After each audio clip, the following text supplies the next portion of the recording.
हर हर महादेव। श्री शिवा नमस्ते मित्रों में दोस्तों, आज एक बार फिर आप सभी शिव भक्तों को मेरे चैनल श्याम सदाशिव में स्वागत है मित्रों।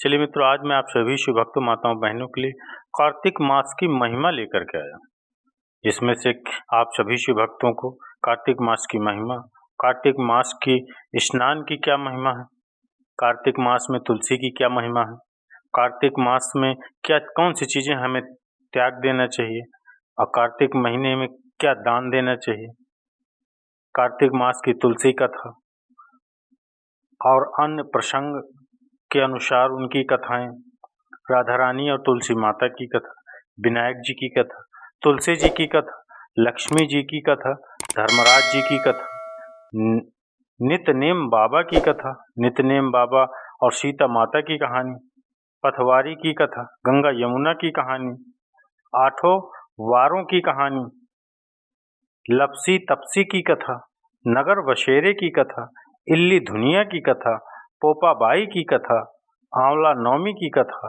नवग्रह की कथा, राई दामोदर की कथा, पच्च भीखम की कथा, तारा भोजन की पहली कथा और तारा भोजन की दूसरी कथा, पच्च भीखू की कथा, खिचड़ी वेला की कथा। तो इन सभी कथाओं के साथ आज मैं इस वीडियो में आप सभी शिव भक्तों के लिए लेकर के आया हूं। तो चलिए मित्रों, ज़्यादा समय न लेते हुए शुरू करते हैं, चलते हैं वीडियो की तरफ।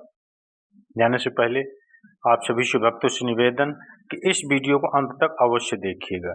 अंत तक देखेंगे तभी आपको संपूर्ण कथाओं और कार्तिक मास की महिमा का आपको जानकारी प्राप्त होगी।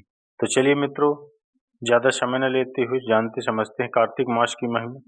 कार्तिक मास अत्यधिक पवित्र माना जाता है। हिंदू पंचांग के अनुसार वर्ष का 8वां महीना कार्तिक होता है। पुराणों में कार्तिक मास को स्नान, व्रत व तप की दृष्टि से मोक्ष प्रदान करने वाला बताया गया है। पूरे माह स्नान, दान, दीपदान, तुलसी विवाह, कार्तिक कथा का महात्म आदि सुनते हैं। ऐसा करने से शुभ फलों की प्राप्ति होती है व पापों का शमन हो जाता है। त्योहारों और व्रतों का महीना कार्तिक दूसरे महीने की अपेक्षा इस महीने में सबसे ज्यादा त्योहार और व्रत होते हैं।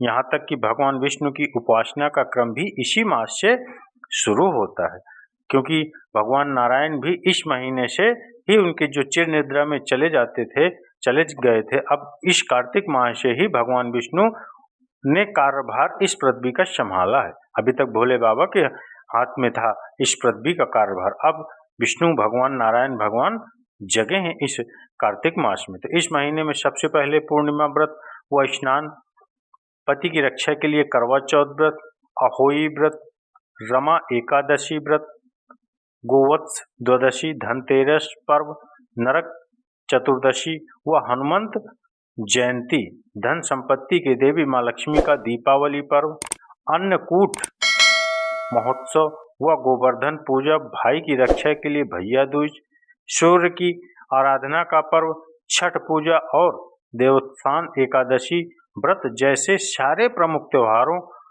और व्रत इसी महीने में आते हैं। धर्मशास्त्रों में कार्तिक महीने को सबसे पुण्य का महीना माना गया है। स्कंद पुराण में इसे सबसे अच्छा महीना माना गया है। वहीं पद्म पुराण में कार्तिक को धर्म, अर्थ, काम, मोक्ष देने वाला माह माना गया है। पौराणिक शास्त्रों के अनुसार कार्तिक मास में दीपदान करने से मनुष्य के सारे पाप नष्ट होते हैं। कहा जाता है कि इस महीने में जो मनुष्य देवालय, नदी किनारे, तुलसी के समक्ष एवं अपने शयन कक्ष में दीप जलाते हैं, उसे सभी प्रकार के सुख प्राप्त होते हैं। धार्मिक कार्यों के लिए यह माह सर्वश्रेष्ठ माना गया है। इस माह में भगवान विष्णु का पुष्पों से अभिनंदन करना चाहिए। ऐसा करने से अश्वमेघ यज्ञ के समान पुण्य फल मिलता है। कार्तिक मास की षष्ठी को कार्तिकेय व्रत का अनुष्ठान किया जाता है। स्वामी कार्तिकेय इसके देवता हैं। इन दिन आपकी क्षमता अनुसार दान भी करना चाहिए। ऐसा भी कहा जाता है कि भगवान शिव पार्वती के पुत्र कुमार कार्तिकेय के नाम पर इस माह का नाम पड़ा कार्तिक माह है। कथा है कि एक बार कार्तिक मास की महिमा जानने के लिए कुमार कार्तिकेय ने भगवान शिव से पूछा कि कार्तिक मास को सबसे पुण्यदायी मास क्यों कहा जाता है। तो इस पर भगवान शिव ने कहा कि नदियों में जैसे गंगा श्रेष्ठ है, भगवानों में विष्णु, उसी प्रकार मासों में कार्तिक श्रेष्ठ मास है। इस मास में भगवान विष्णु जल के अंदर निवास करते हैं, इसलिए इस महीने में नदियों एवं तालाब में स्नान करने से विष्णु भगवान की पूजा और साक्षात्कार का पुण्य प्राप्त होता है। स्नान की क्या महिमा है इस महीने में? कार्तिक मास स्नान का एक अलग ही महत्व है। यह शारीरिक, मानसिक और धार्मिक रूप से महत्वपूर्ण है। कार्तिक स्नान शरद पूर्णिमा, अश्विन पूर्णिमा से शुरू होकर कार्तिक पूर्णिमा तक किए जाते हैं। शास्त्रों के अनुसार कार्तिक महीने में जो लोग भोर से पहले उठकर नदी, तालाब आदि में स्नान करके विष्णु जी की पूजा करते हैं, उन पर भगवान की असीम कृपा होती है। भगवान विष्णु कार्तिक मास में जल में निवास करते हैं। जो लोग भोर से पहले पानी से स्नान करते हैं, उन्हें सुख, समृद्धि और स्वस्थ लाभ होता है। जो लोग कार्तिक महीने में समुद्र या नदी में नहाते हैं, उन्हें अश्वमेघ यज्ञ जैसे लाभ होता है। इस समय गंगा माता द्रव्य रूप से नदियों, तालाबों और समुद्र में फैल जाती हैं। कार्तिक स्नान और पूजा के कारण ही सत्यभामा को श्री कृष्ण की पत्नी बनने का सौभाग्य मिला था। पुराणों के अनुसार कार्तिक महीने में स्नान, दान और व्रत आदि करने से पाप नष्ट होते हैं। इस मास में पूजा और व्रत से तीर्थ यात्रा के समान शुभ फल प्राप्त होता है। जिस प्रकार का फल प्रयाग में कुंभ स्नान से मिलता है, उसी प्रकार का फल कार्तिक महीने में किसी पवित्र नदी के तट पर स्नान से मिल सकता है। कार्तिक महीने में स्नान का वैज्ञानिक कारण भी है। वर्षा ऋतु में बहुत से सूक्ष्म जीव पनप जाते हैं। बारिश के मौसम के बाद कार्तिक में आसमान साफ हो जाता है और सूरज की किरणें सीधे धरती पर पड़कर हानिकारक जीवों को नष्ट कर देती है। इससे वातावरण शुद्ध हो जाता है, जो शरीर के अनुकूल लाभदायक होता है। सुबह हवा शुद्ध होती है, जिसमें ऑक्सीजन की प्रचुर मात्रा में होती है। इससे शरीर में प्रतिरोधक क्षमता बढ़ती है और कई सामान्य बीमारियां दूर रहती हैं। कार्तिक स्नान और व्रत करने वाले को सुबह जल्दी उठकर नित्य कर्मों से निपटकर नदी, तालाब आदि के साफ पानी में प्रवेश करना चाहिए। आधा शरीर पानी में डूबा रहे, पानी में इस प्रकार खड़े होकर स्नान करना चाहिए। गृहस्थ व्यक्ति को काले तिल और आंवले के चूर्ण को शरीर में मलकर स्नान करना चाहिए। वर्तमान में यदि नदी, तालाब आदि में स्नान संभव ना हो, तो घर में सुबह भोर होने से पहले जब तारे दिख रहे हों तब स्नान कर लेना चाहिए। इसके बाद मंदिर जाकर भगवान विष्णु की पूजा करनी चाहिए, भजन कीर्तन करने चाहिए और कार्तिक महत्व की कथा सुननी चाहिए। मंदिर नहीं जा पा रहे हैं तो घर में ही पूजा कर सकते हैं आप। कार्तिक मास में तुलसी की क्या महिमा है? सुबह स्नान करने के पश्चात राधा कृष्ण का तुलसी, पीपल, आंवले आदि में पूजन करना चाहिए। सभी देवताओं की परिक्रमा करने का महत्व माना गया है। सायंकाल में भगवान विष्णु की पूजा तथा तुलसी की पूजा करें। कार्तिक मास में राधा कृष्ण, विष्णु भगवान तथा तुलसी पूजा का अत्यंत महत्व है। जो मनुष्य इस माह में इनकी पूजा करता है, उसे पुण्य फलों की प्राप्ति होती है। स्कंद पुराण में वर्णित है कि इस मास में जो व्यक्ति देवालय, नदी के किनारे तुलसी के समक्ष एक शयन कक्ष में दीपक जलाता है, उसे सर्व सुख प्राप्त होते हैं। इस मास में भगवान विष्णु एवं लक्ष्मी के निकट दीपक जलाने से अमिट फल प्राप्त होते हैं। इस मास में की गई भगवान विष्णु एवं माँ लक्ष्मी की उपासना असीमित फलदायी होती है। तुलसी हमारी आस्था एवं श्रद्धा की प्रतीक है एवं अपरिमित औषधीय गुणों से युक्त भी है। तुलसी वर्ष भर तुलसी में जल अर्पित करना एवं सायंकाल तुलसी के नीचे दीप जलाना अत्यंत श्रेष्ठ माना जाता है। कार्तिक मास में तुलसी के समीप दीपक जलाने से मनुष्य अत्यंत पुण्य का भागी बनता है। इस मास में तुलसी के समीप दीपक जलाने से व्यक्ति को साक्षात लक्ष्मी की कृपा प्राप्त होती है, क्योंकि तुलसी में साक्षात लक्ष्मी जी का ही निवास माना गया है। कार्तिक महीने में कौन सी चीजें हमको त्याग देनी चाहिए? कार्तिक स्नान और व्रत करने वाले लोगों के लिए इस समय कुछ चीजें वर्जित होती हैं, अर्थात व्रत करने वालों को कार्तिक में इनका त्याग कर देना चाहिए। कार्तिक स्नान के समय छोड़ने वाली वस्तुएं राई, खटाई और मादक वस्तुएं न लें। दाल, तिल, पकवान व दान किया हुआ भोजन ग्रहण न करें। किसी भी जीव का मांस, पान, तंबाकू, धूम्रपान, नींबू, मशहूर, बासी या जूठा अन्न न लें। केवल एक बार पत्तल में भोजन करना चाहिए। इसके अलावा गाजर, मूली, लौकी, काशी फल, तरबूज, मट्ठा, मशहूर, प्याज, सिंघाड़ा, कांसे में भोजन भंडारे का भोजन, सूतक या श्राद्ध का अन्न आदि का उपयोग नहीं करना चाहिए। व्रत करने वाले को प्रतिपदा को कुम्हड़ा, द्वितीया को कटहल, तृतीया को तरुणी स्त्री, चतुर्थी को मूली, पंचमी को बेल, षष्ठी को तरबूज, सप्तमी को आंवला, अष्टमी को नारियल, नवमी को मूली, दशमी को लौकी, एकादशी को परवल, द्वादशी को बेर, त्रयोदशी को मट्ठा, चतुर्दशी को गाजर और पूर्णिमा को शाक एवं वस्तुएं प्रयोग करें। रविवार को आंवला नहीं लें। कार्तिक स्नान करने वाले को कड़वे वचन, झूठ बोलने तथा ईर्ष्या, द्वेष आदि से बचना चाहिए। इसके अलावा गुरु, स्त्री, महात्मा, देवता, ब्राह्मण आदि की निंदा नहीं करनी चाहिए। क्या दान करें कार्तिक महीने में? कार्तिक महीने में अन्न दान के अलावा केला तथा आंवले का दान करना चाहिए। सर्दी से परेशानी वाले गरीब जो को कपड़े और ऊनी वस्त्र दान करने चाहिए। राह चलकर आए थके मांदे भोजन कराना चाहिए। भगवान के मंदिर में कलर पेंट आदि में सहयोग करना चाहिए तथा भगवान के लिए वस्त्र, आभूषण आदि देने चाहिए। कार्तिक मास की तुलसी माता की कथा।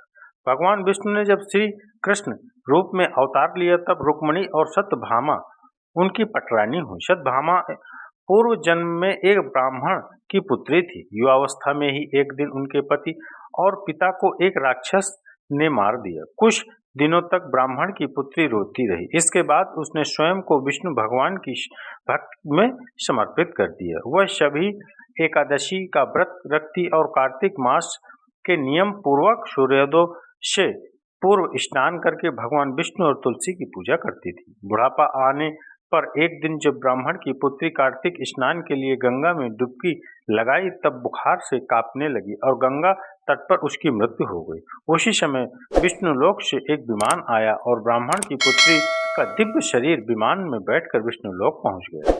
जब भगवान विष्णु ने कृष्ण अवतार लिया तब ब्राह्मण की पुत्री ने सत्यभामा के रूप में जन्म लिया। कार्तिक मास में दीपदान करने के कारण सत्यभामा को सुख और संपत्ति प्राप्त हुई। नियमित तुलसी में जल अर्पित करने के कारण सुंदर वाटिका का सुख मिला। शास्त्रों के अनुसार कार्तिक मास में किए गए दान पुण्य का फल व्यक्ति को अगले जन्म में अवश्य प्राप्त होता है। दूसरा प्रसंग कहता है, गुणवती नामक स्त्री ने कार्तिक मास में मंदिर के द्वार पर तुलसी की एक सुंदर सी वाटिका लगाई। उस पुण्य के कारण वह अगले जन्म में सत्यभामा बनी और सदैव कार्तिक मास का व्रत करने के कारण वह भगवान श्री कृष्ण की पत्नी बनी। यह है कार्तिक मास की तुलसी आराधना का फल। इस मास में तुलसी विवाह की भी परंपरा है जो कार्तिक मास की पूर्णिमा तिथि को किया जाता है। इसमें तुलसी के पौधे को सजाया संवारा जाता है।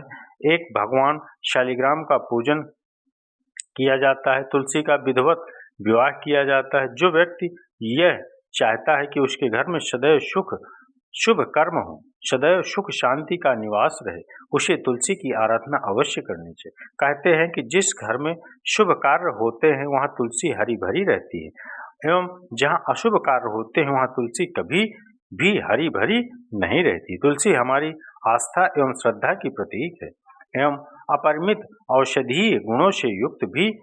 वर्ष भर तुलसी में जल अर्पित करना एवं सायंकाल तुलसी के नीचे दीप जलाना अत्यंत श्रेष्ठ माना जाता है। कार्तिक मास में तुलसी के समीप दीपक जलाने से मनुष्य अत्यंत पुण्य का भागी बनता है।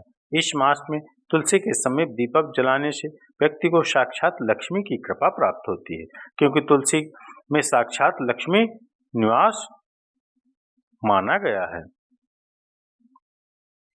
एक बार राधा रानी और तुलसी माता की कथा। एक बार राधा रानी जी सखी से बोली, सखी तुम श्री कृष्ण की प्रसन्नता के लिए किसी देवता की ऐसी पूजा बताओ जो परम सौभाग्य वर्धक हो। तब समस्त सखियों ने श्रेष्ठ चंद्र नना ने अपने हृदय में एक क्षण तक कुछ विचार किया, फिर बोले, राधे, परम सौभाग्यदायक और श्री कृष्ण की भी प्राप्ति के लिए वरदायक व्रत है तुलसी की सेवा। तुम्हें तुलसी सेवन का ही नियम लेना चाहिए, क्योंकि तुलसी का यदि स्पर्श अथवा ध्यान, नाम संकीर्तन, आरोपण, सेचन किया जाए तो महान पुण्यप्रद होता है। हे राधे, जो प्रतिदिन तुलसी की भक्ति करते हैं वे कोटि सहस्त्र युगों तक अपने उस सुकृत्य का उत्तम फल भोगते हैं। मनुष्यों की लगाई हुई तुलसी जब शाखा प्रशाखा, बीज, पुष्प और सुंदर दलों के साथ पृथ्वी पर बढ़ती रहती है, तब तक उसके वंश में जो जो जन्म लेता है वे सभी हजार कल्पों तक श्री हरि के धाम में निवास करते हैं।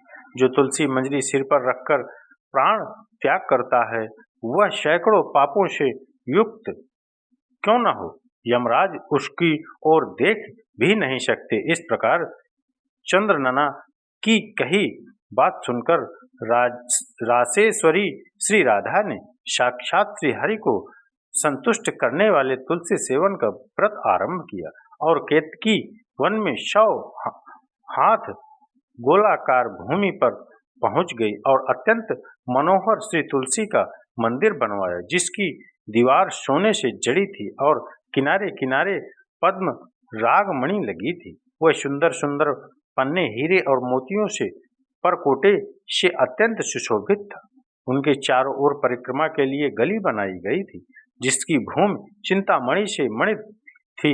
ऐसे तुलसी मंदिर के मध्य भाग में हरे पल्लवों से सुशोभित तुलसी की स्थापना करके श्री राधा ने अभिजीत मुहूर्त में उनकी सेवा प्रारंभ की। श्री राधा जी ने आश्विन शुक्ल पूर्णिमा से लेकर चैत्र पूर्णिमा तक तुलसी सेवन व्रत का अनुष्ठान किया।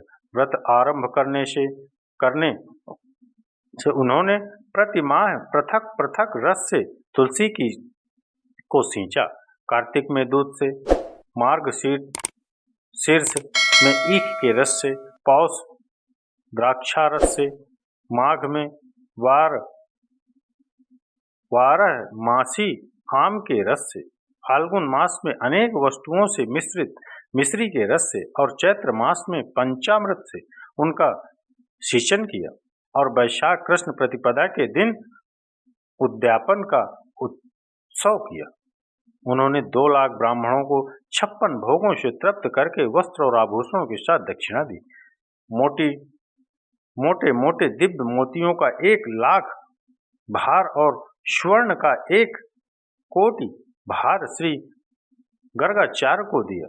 यह समय आकाश से देवता तुलसी मंदिर पर फूलों की वर्षा करने लगे। उसी समय स्वर्ण सिंहासन पर विराजमान हरिप्रिया तुलसी देवी प्रकट हुई। उसने 4 भुजाओं उनकी 4 भुजाएं थीं। कमल दल के समान विशाल नेत्र से 16 वर्ष की सी अवस्था और श्याम कांति थी। मस्तक पर हेममय किरीट प्रकाशित था और कानों में कंचनयन कुंडल झलमला रहे थे। गरुड़ से उतरकर तुलसी देवी ने रंगवल्ली जैसी श्री राधा जी को अपने भुजाओं से अंक में भर लिया और उनके चंद्रमुख का चुम्बन किया। तुलसी बोली, कलावती राधे, मैं तुम्हारी भक्ति से प्रसन्न हूँ। यहाँ इंद्रिय, मन, बुद्धि और चित्त द्वारा जो मनोरथ तुमने किया है वह सब तुम्हें सम्मुख सफल हो। इस प्रकार हरिप्रिय तुलसी को प्रणाम करके वृषभानु नंदिनी राधा ने उनसे कहा, देवी, गोविंद के युगल चरणों में मेरी अहेतु की भक्ति बनी रहे। तब तथास्तु कहकर हरिप्रिया अंतर्ध्यान हो गई। इस प्रकार पृथ्वी पर जो मनुष्य श्री राधिका के इस विचित्र उख्यान को सुनता है वह भगवान को पाकर कृत हो जाता है। विनायक जी की कथा जानते हैं। एक बार गणेश जी छोटे बालक के रूप में चिमटी में चावल और चमटे में दूध लेकर निकले। वो हर किसी से कह रहे थे, कोई मेरी खीर बना दो, कोई मेरी खीर बना दो। वहां पर एक बुढ़िया माई बैठी थी। उसने कहा, ला मैं बना देती हूँ। वह छोटा सा बर्तन चढ़ाने लगी तो गणेश जी ने कहा कि दादी माँ, छोटी सी भगोनी मत चढ़ाओ, तुम्हारे घर में जो सबसे बड़ा बर्तन हो वही चढ़ाओ। बुढ़िया माई ने गणेश जी का मन रखने के लिए बड़ा बर्तन चढ़ा दिया। वह देखती रह गई कि वह जो थोड़े से चावल उस बड़े बर्तन में डाले थे वह तो पूरा भर गया। गणेश जी ने कहा, दादी माँ, मैं नहा धोकर आता हूँ। जब खीर तैयार हो गई तो बुढ़िया माई ने के पोते पोती खीर खाने के लिए रोने लगे। बुढ़िया ने कहा, गणेश जी महाराज मेरे भोग लगाकर लगना कहकर चूल्हे में थोड़ी सी खीर डाली और कटोरी भर भर कर बच्चों को दे दी।